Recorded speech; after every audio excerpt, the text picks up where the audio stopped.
Hi guys, and in this video I'm gonna show you how to create a Notion setup that will boost your productivity and make you more organized, but I wanna warn you that it will not be a typical Notion video. I mean, for sure I will show you my setup and explain what I do and why, but in my opinion, I really mastered organizing my life with Notion, and there are a few rules I would like to share with you before we begin so you understand what I mean better. So, rule number one is that your Notion setup doesn't have to be overly aesthetic or complicated. I mean, if you want it, it's totally fine. There are 1,000 videos on YouTube that are amazing and will show you how to do it easily. But if it's just not what you want, it's totally fine to keep the simplest setup with using only basic features. And yes. Second rule is that it has to be convenient to you. I mean, yeah, watch my video and other creators to gain some inspiration, but know that only you know what that setup is the best for you, and don't just blindly copy other people's setups and hope that it will somehow boost your productivity and improve your life. And third rule that kind of correlates with other two is that simplicity is key.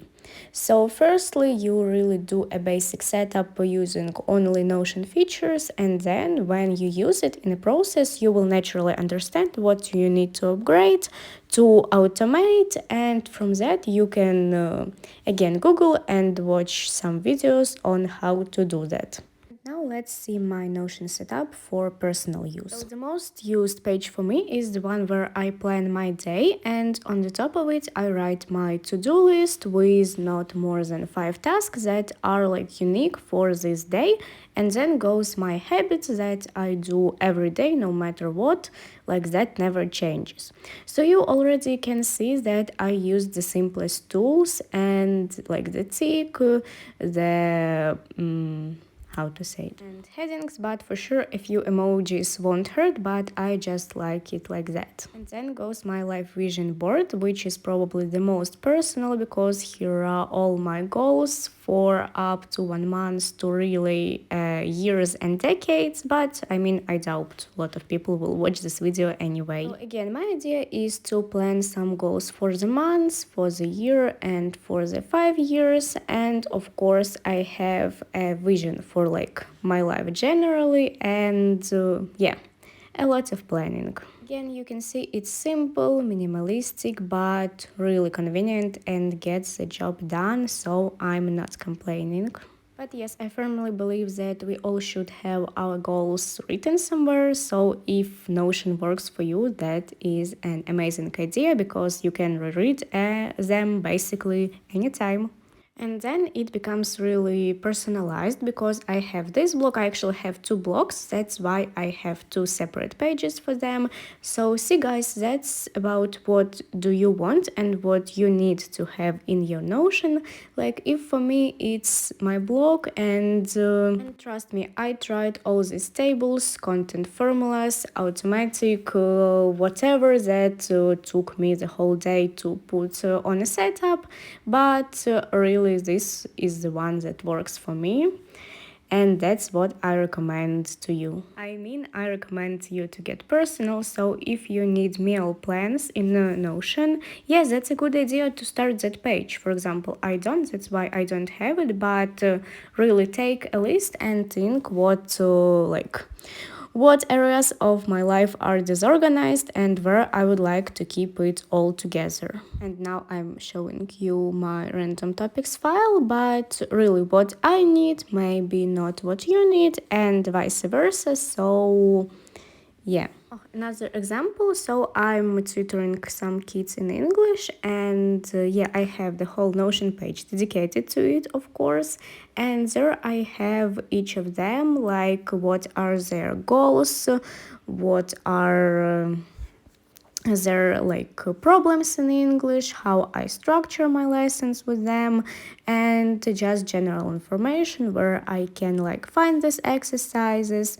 For example, here, yeah, like for a boy, who only start learning English, it's completely separate for me, like from a girl who is more a teenager.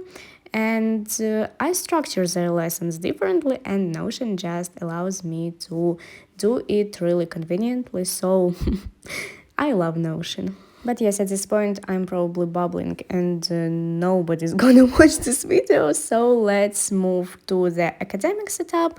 Just remember the basics, that it doesn't have to be overcomplicated or over aesthetic if you don't want it to. It has to be convenient for you personally. So just think what you need, and it has to be as simple as possible because that's why you will use it.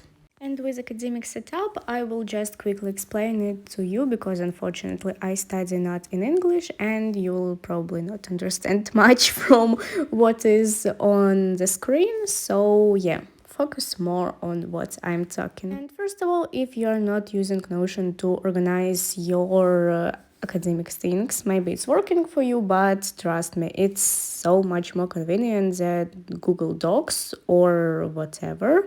And I basically have my each of my subjects where I store both lectures and practical tasks, and it's all in one place, so convenient. Also, I had a schedule in Notion too, but personally, like Google Calendar just works better for me at this point.